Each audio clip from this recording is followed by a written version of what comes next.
So as usual, the first thing we want to do is initialize a basic patch by going to global, scrolling down to 34, hitting right now. So how are we going to synthesize a thunderstorm? Well, I thought we'd break it down into 3 components: thunder, wind, and rain. So our best friend for all these sounds is going to be the noise source. On the Pro 2, we have 3 types of noise: violet, red, and white. And we're going to be mixing and matching all of these to get the desired effects. Let's start off with thunder. So for a thunder sound, the main thing we want to emulate is kind of an explosion. So we want to go for maximum chaos by utilizing things like distortion, the decimator, and the hack. I'm going to begin by setting my first oscillator to white noise. I'm also going to bring in the third oscillator as white noise as well. And we can play with the shape mod to get different flavors of noise. So the VCA envelope we want for a kind of thunder sound is a very quick attack and a gradual decay, because you get that initial thump and then it fades out over time. And then in order to approximate the growly kind of explosive sound, we want to exaggerate all our distortion effects. So I'm going to exaggerate the decimator to max, hack to max, and distortion to max. So it already sounds sort of like a thunder, but it's very broken down. So we're going to massage it a little bit. Let's try to engage the low pass filter. And increase the decay a little bit. And bring up a little bit of release. So the effect we want with the filter is we want it to open up and then fade out and close down over time. Because when you hear a thunder, you get that initial crackle and then it sort of gets gradually more dampened. So I'm going to bring up the envelope amount, lower my cutoff, get an instant attack. I'm going to lower my sustain, a bit of decay, and a bit of release. I'm just going to play around until it sounds okay. Let's bring up the resonance a little bit. We can also bring in more noise sources to exaggerate the effect. So let's bring oscillator 2, let's make it violet, and let's make oscillator 4 red. Just to add a little bit more flavor. I'm going to bring these up in volume. Another characteristic of a thunder is usually have this kind of 2 attacks. So we're going to simulate that with the delay here. I'm going to bring up the amount, set the time to about 40, and a little bit of feedback. Let's exaggerate the amount. So you hear that double attack, which is characteristic of a lot of thunder sounds. You get that cow.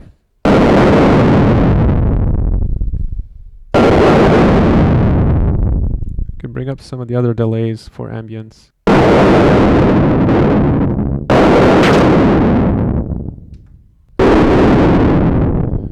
Another thing you can use is a triangle oscillator instead of a noise. So we're going to pick triangle for the first oscillator, and I'm going to set a really low pitch and remove keyboard tracking. And I'm going to make it frequency modulated by the noise source, which is in oscillator 2. Crank up the FM amount.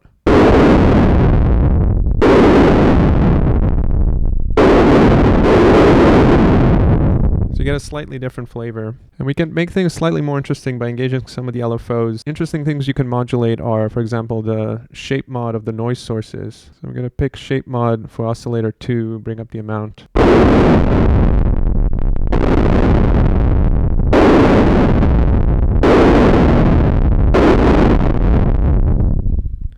You can also modulate the level. For example, I can bring up the third noise source on oscillator 3 with an LFO. You just get a little more variation every time you strike it, so it's not always the same.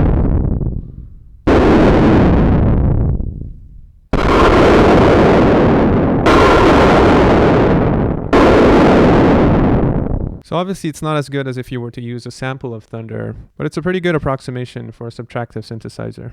Alright, now that we have the thunder down, let's move on to wind. So let's reinitialize our patch, going to global, hitting 34 and hitting right now. So wind is actually the easiest of the 3, and it's quite simple. You can do it even on very primitive analog synths, as long as you have a noise source and a filter. So we're going to pick white noise for oscillator 1. And basically the only thing we want is to find sweet spots for shifting the cutoff frequency with a bit of resonance. So if I bring up the resonance,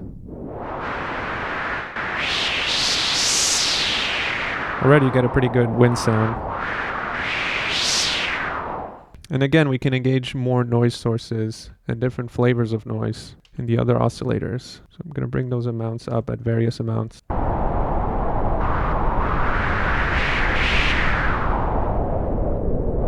I'm going to make the attack slightly slower and add a bit of release.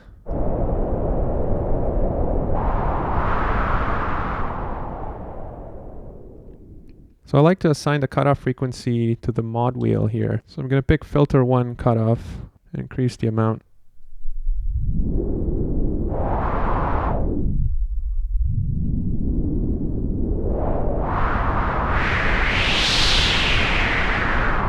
You can play around with the resonance to get different characteristics. I feel like the lower the resonance you have, the more kind of outdoorsy the wind sounds, if that makes any sense. It's as if you're listening to the wind outside. Whereas if you bring up the resonance, it sounds more like wind flying through like a crack of a window or a narrow passage.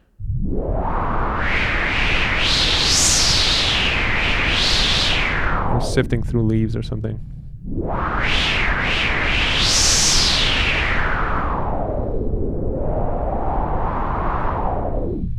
And similarly to thunder, we can add a little more variance by adding some LFO to add a bit of movement to the sound. So we can pick shape mod, crank up the amount.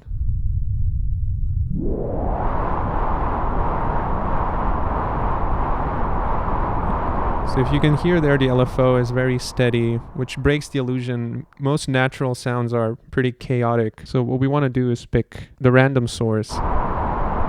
We also want to increase the slew rate because we don't want it to be stepping values. And if we don't want to rely on the mod wheel to create the wind sounds, we can also assign a random LFO to the cutoff frequency, which is our main parameter in this patch. So now it's a triangle wave and it's exaggerated. So let's make it a... So this is what a stepped random LFO would sound like. But we want it to be a little more natural, so we can increase the slew rate, which will basically low pass filter the steps here to smooth out the edges.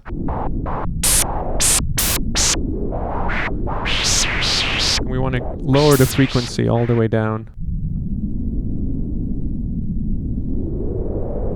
So now we get a more natural random wind shift without relying on the mod wheel.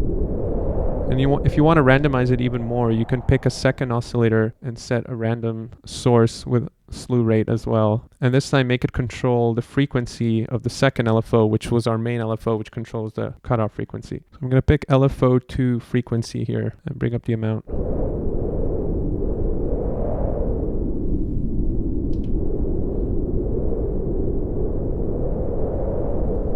And the key is to have it really subtle, so you can't actually tell what's going on just by hearing it a little bit. But over time, you have one LFO, which is random, which is randomly controlling the frequency of the other LFO. And that other LFO is randomly controlling the cutoff frequency. And the key is to make the rates really low, the amount pretty low and subtle, and add a bit of slew or lag.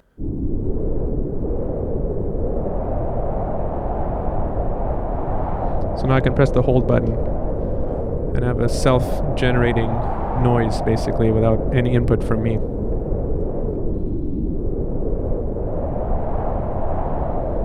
And you can still tweak the cutoff if you want. Play with the resonance.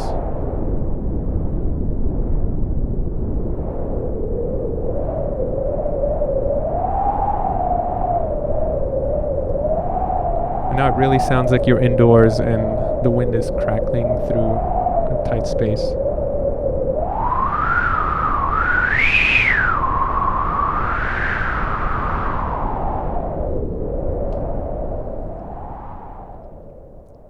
And that's pretty good for wind. So let's move on to rain. So again, let's reinitialize a patch. So for rain, we have a very similar foundational patch as we did for wind and even thunder, primarily based on noise oscillators. But the key difference here is we're going to be using the bandpass filter instead of the low pass filter. For oscillator 1, I'm going to pick white noise. Go ahead and add noise sources for the other oscillators as well while we're here. Different flavors. You can play around with red, violet, and combinations of those. Again, we want a pad-like ADSR for the VCA, similar to what we had for the wind. Slow attack, high sustain, and then a bit of release. So it already sounds a little bit like rain, but let's bring in the bandpass filter. So we have a bandpass filter and a second filter which we can enable here, and you can press this bandpass button here. Bring up the resonance.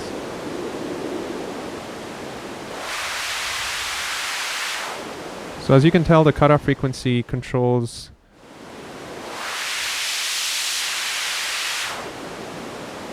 it almost sounds like it's controlling the distance of the rain. So as you make the cutoff lower, it sounds like you have distant rain, and then when you bring it up, it sounds like it's pouring right next to us.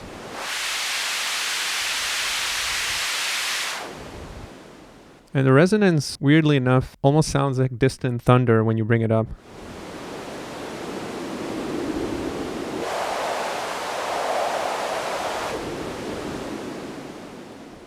And to add a little more crackle to the rain, we can play around with some character.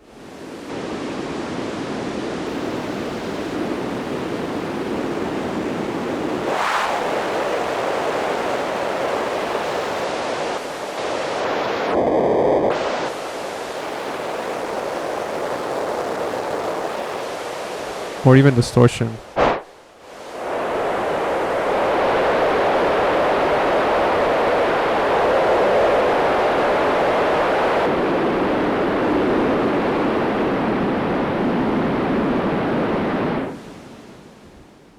And again, we can add some variation with LFOs. So we can set shape mods to one of the noise sources, bring up the amount. This adds a little more variation. Let's make LFO 2 control the level of the fourth noise source. So I'm actually going to bring it down a little bit and then rely on this LFO to bring it up over time. And again, we can make it random, add a bit of slew.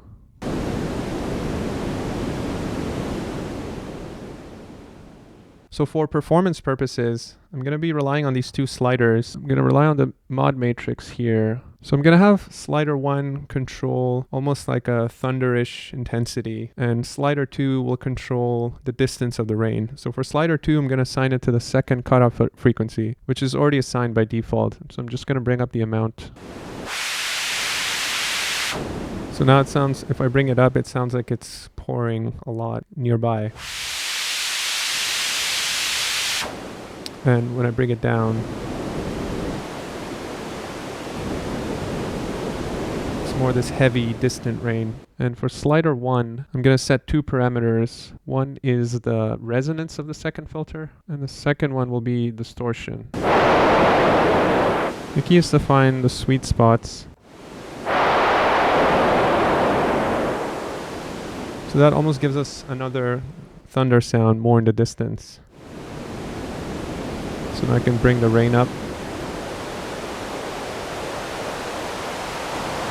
Engage a little bit of thunder.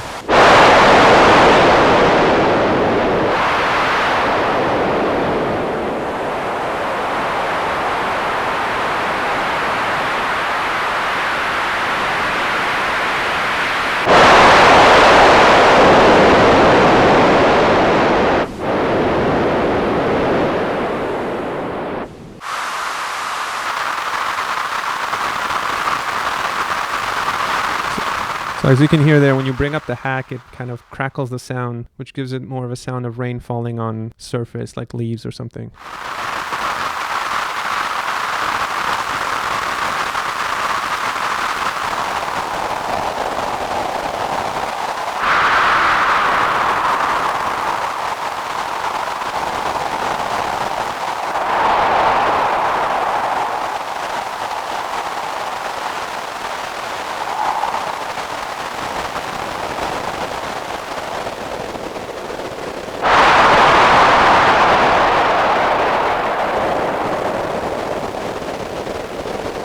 We can add a bit of delay for ambience.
That's it for rain sound. So now if you combine the thunder, the wind, and the rain, and you tweak the performance just right, and you add a bit of delay and reverb for atmosphere, you can get a pretty convincing sound.